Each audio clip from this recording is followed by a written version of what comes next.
Halo. Halo. Halo.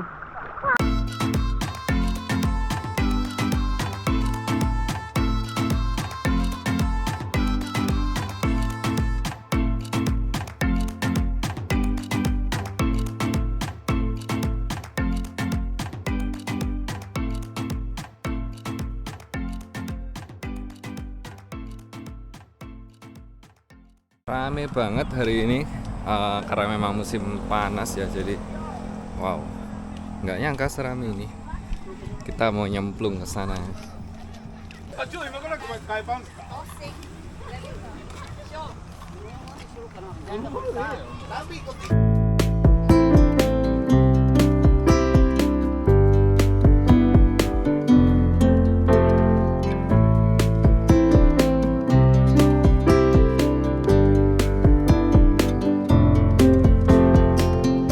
Kita let's go nggak sih?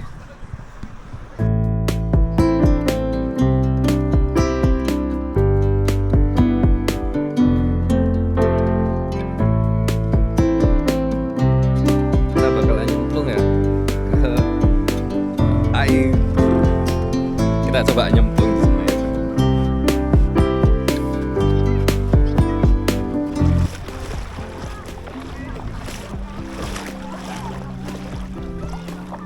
Masih lumayan dingin. Ternyata airnya masih dingin banget. It's cold. Kirain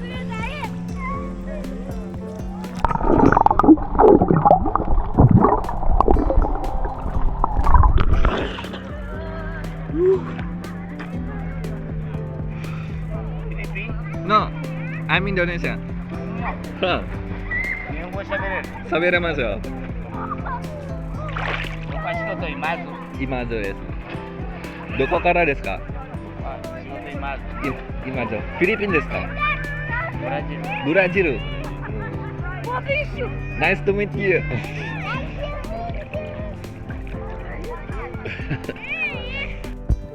Tsunami Beach adalah sebuah pantai yang terletak di kepulauan yang ada di Jepang. Tepatnya berada di Pulau Hiroshima. Dan di dalam pulau tersebut terdapat sebuah kota kecil yang bernama Kota Mihara.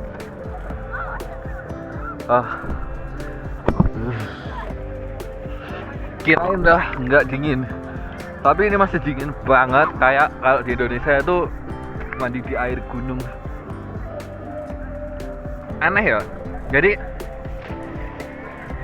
cuaca panas, kalau di luar gitu itu cuacanya panas banget, kayak gelombang panasnya itu kerasa banget. Tapi kalau kena air, airnya itu masih dingin.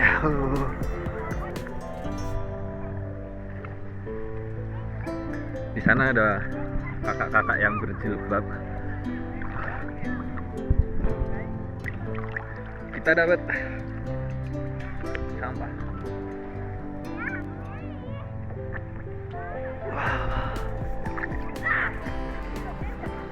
Mungkin kurang siang ya, kalau lebih siang tadi mungkin agak anget karena langsung kena cahaya matahari. Tetap stay di air adalah Kami adalah pekerja migran dari Indonesia. Kita bekerja di Jepang sebagai konstruksi bangunan. Kami bekerja di konstruksi bangunan perkapalan. Jadi di sini kita membangun kapal untuk perdagangan luar negeri. Kapal yang kita bangun bukanlah kapal yang kecil, tetapi melainkan adalah kapal yang sangat besar. Kapal barang, kapal minyak, kapal gas, kapal untuk kontainer, dan berbagai macam kapal-kapal yang lain. Kapal yang kita bangun adalah kapal dengan skala yang sangat besar, bisa mencapai panjangnya itu 800 meter. Dan di sini bukanlah pekerjaan yang ringan, melainkan pekerjaan konstruksi yang sejatinya sungguh sangat berat. Bagi yang belum terbiasa, mungkin akan teman-teman merasakan bahwasanya pekerjaan ini adalah pekerjaan yang sangat berat. Nah, kami berada di bagian, khususnya pada bagian pengecatan. Pada bagian pengecatan ini dibagi menjadi beberapa bagian, yaitu mengecat bagian-bagian kapal yang masih belum dirakit dan juga mengecat pada bagian kapal yang sudah dirakit di dock atau di galangan kapal tersebut. Proses pengecatan ini mulai dari blasting atau gerinda sampai membersihkan lalu sampai ke proses pengecatan. Cat untuk kapal ini tergolong cat yang sangat berbeda dengan cat pada umumnya. Cat pada kapal ini menggunakan marine paint, yaitu cat khusus untuk kapal dengan tingkat kekentalan yang 100 kali lebih kental dan lebih pekat. Dari aromanya pun sungguh sangat menyengat, tidak seperti cat mobil pada umumnya. Aroma yang sangat menyengat ini sering kali membuat kepala kita menjadi pusing atau menjadikan paru-paru kita menjadi sesak ketika ingin bernafas. Dan tingkat bahayanya pun cukup tinggi. Selain dari gas yang dihasilkan, tingkat bahayanya tidak hanya dari gasnya saja, tetapi apabila tersulut api akan menjadikan ledakan yang sangat dahsyat karena tingkat gas yang sangat besar dan sangat tinggi. Sedangkan di pembuatan kapal pasti ada pengelasan berdampingan dengan pengecatan. Jadi sungguh resiko yang sangat-sangat besar. Tidak hanya itu, ketika musim hujan pun sering alat-alat listrik kita atau kabel-kabel itu tergenang oleh air.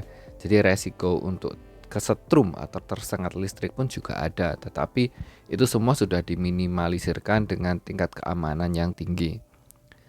Serta apabila teman-teman bekerja di bidang pengecatan pasti akan naik turun karena yang kita cat bukanlah barang yang lebih kecil dari badan kita, tetapi kita mengecat ruangan, kita mengecat kapal yang sungguh sangat besar.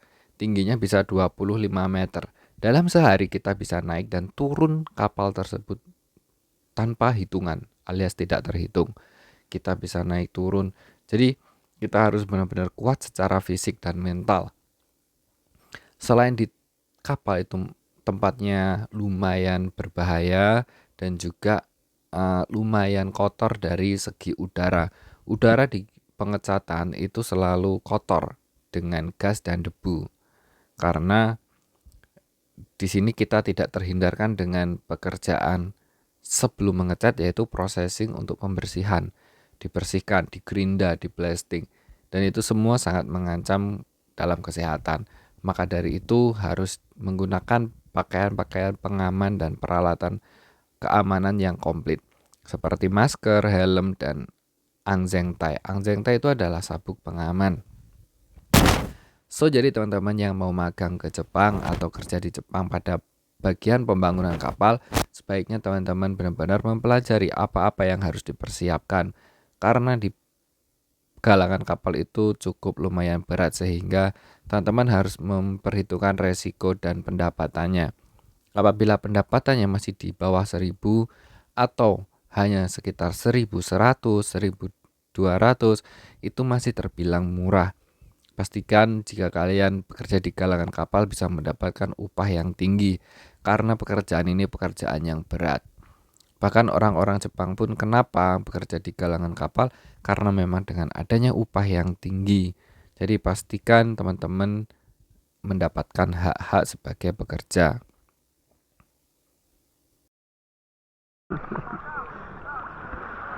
Halo.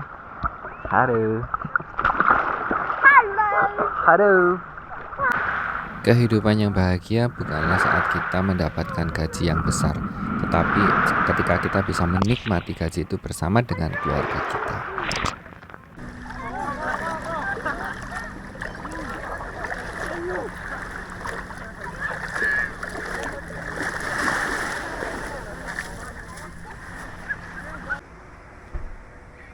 Benar-benar asik mandi di pantai musim panas kayak gini.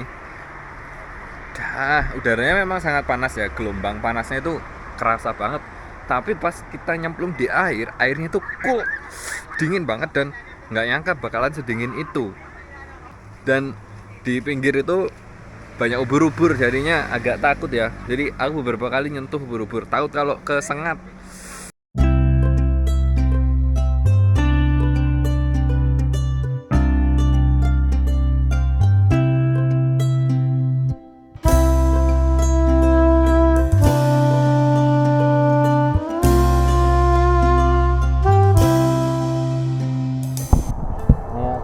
pernah mandi,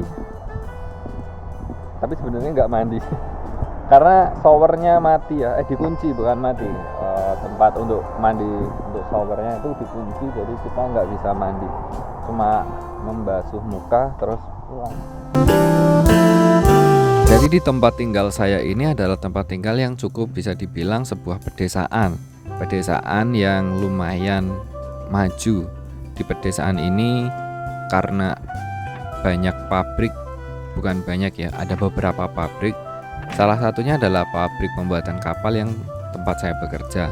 Di pabrik ini cukup membawai banyak orang sehingga banyak tempat-tempat untuk belanja, tempat-tempat untuk hidup itu mulai diramaikan, alias di sini cukup ramai meskipun desa. Tetapi pada biasanya di tempat ini sangat sepi dan hanya ada orang mungkin 1 atau 2 orang. Karena memang penduduk di daerah sini tidak terlalu banyak. Karena ini hari libur, maka dari itu mungkin lebih banyak daripada biasanya. Di tempat ini termasuk jauh ketika kita ingin ke kota. Ingin ke kota kita memerlukan waktu sekitar 1,5 jam dengan biaya yang sekitar 150.000 satu kali jalan. Namun di tempat ini cukup lumayan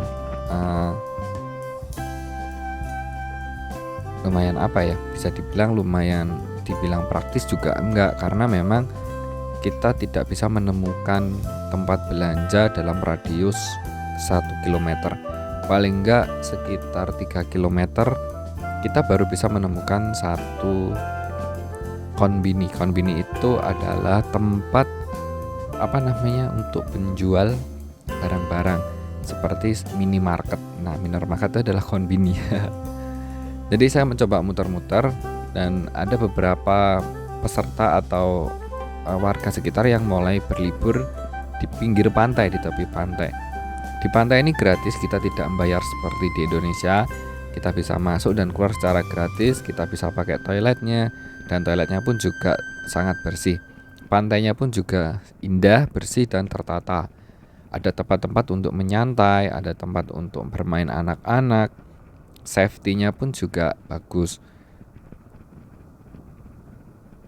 Fasilitas umum ini disediakan untuk masyarakat sekitar. Biasanya pun juga ada event saat-saat hari tertentu.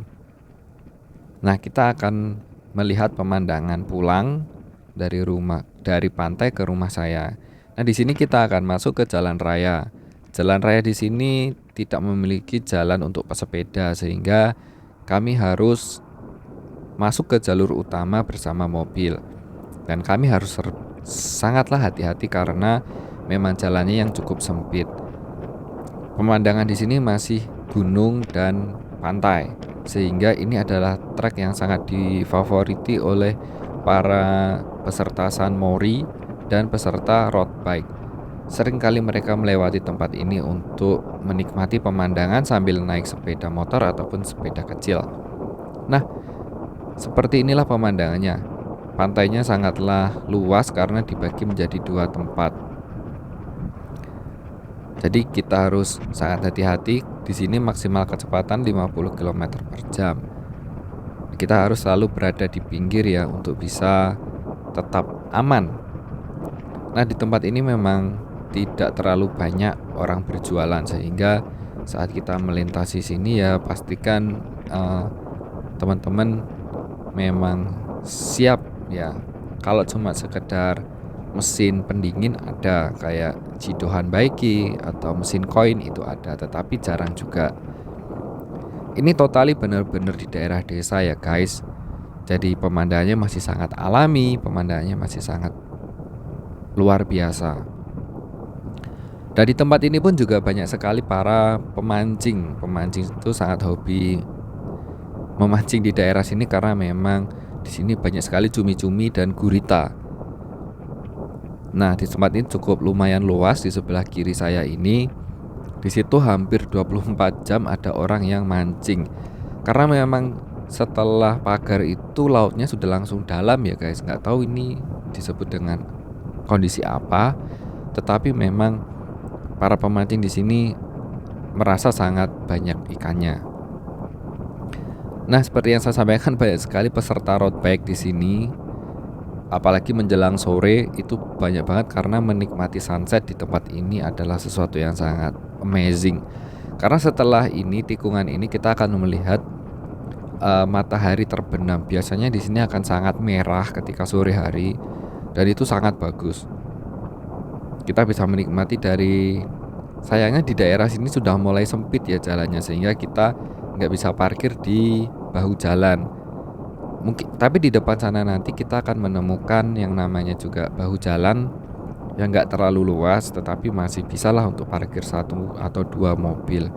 Biasanya juga banyak juga fotografer yang mampir di tempat ini hanya untuk sekedar mengabadikan momen dan mengambil gambar. Nah, ini adalah Hiroshima di Mihara. Teman-teman yang mau ke Mihara silakan mampir ya.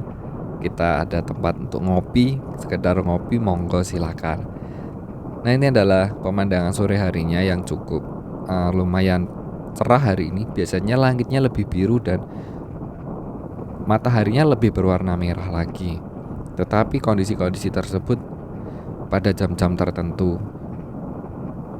Nah, karena ini musim panas sehingga lumayan panas di daerah sini. Saat menjelang maghrib, tempat ini sangatlah indah. Dan di sebelah sini akan ada toko takoyaki. Teman-teman juga bisa membeli takoyaki untuk menikmatinya sambil menonton matahari terbenam.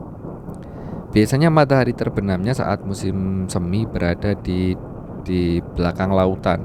Kalau musim panas, matahari terbenamnya agak condong ke arah pegunungan.